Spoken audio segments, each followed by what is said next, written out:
எனக்கு தெரிந்து 5-6 ஃபண்ட்ஸ் வந்து சப்ஸ்கிரிப்ஷன் வந்து ஸ்டாப் பண்ணி வச்சுருக்காங்க. ஸோ அவ்வளோ ஓவர் ஹீட்டட் மார்க்கெட்டாக இருக்குது சில்வர். ஃபெஸ்டிவல் டைமில் இன்னும் மக்கள் வந்து தங்கம் வெள்ளி வாங்கணும். அந்த தன்தேராஸ் நார்த் சைடில் வந்து அது ஒரு பெரிய ஒரு ஒரு ஃபெஸ்டிவலாக அப்படி பார்க்குறாங்க. அது தங்கம் வெள்ளி வாங்கக்கூடிய ஒரு ஃபெஸ்டிவலாக அமைகிறது. ஸோ டெஃபினட்டாக கொஞ்சம் பாயிண்ட்டாக தான் ப்ரைஸஸ் இருக்குது இந்தியாவிலுமே. பட் இன்டர்நேஷ்னல் மார்க்கெட்டில் தொடர்ச்சியாக அந்த ஏற்றம் இன்னும் தொடர்ந்து கொண்டே இருக்கிறது அப்படின்றது நம்ம தெரிஞ்சுக்கணும். So commodities have been the hero of this year more than stock.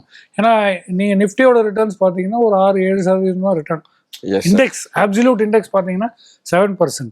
வேற சில்வர் வந்து 83%, கோல்டு வந்து 64%, காப்பர் வந்து 23%, அண்ட் க்ரூட் வந்து -15%. ஸோ ரிட்டர்ன் தான். அது பாசிட்டிவ் நெகட்டிவ்ன்றது வேற.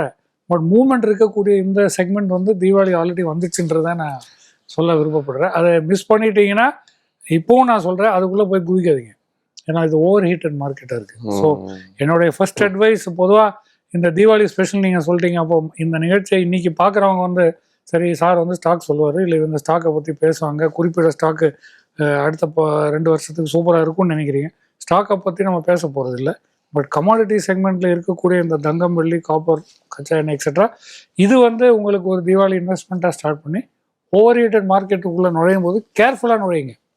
எப்படி பட்டாசு வெடிக்கும் போது கேர் எடுத்துக்கணும் அப்படின்னு 1000 கண்டிஷன் சொல்லலாம். அதே மாதிரி தான் இந்த சமயத்தில் நீங்கள் தங்கம் வெள்ளிக்குள்ள முதலீடு செய்யறதா இருந்தால், அப்படி ஒரு நோக்கம் ஒரு எண்ணம் வந்திருந்தால் கேர்ஃபுல்லாக செய்யுங்க. கொஞ்சம் வெயிட் பண்ணுங்கள், அந்த கரெக்ஷன் அண்ட் ப்ரைஸஸ் வந்து வரும்.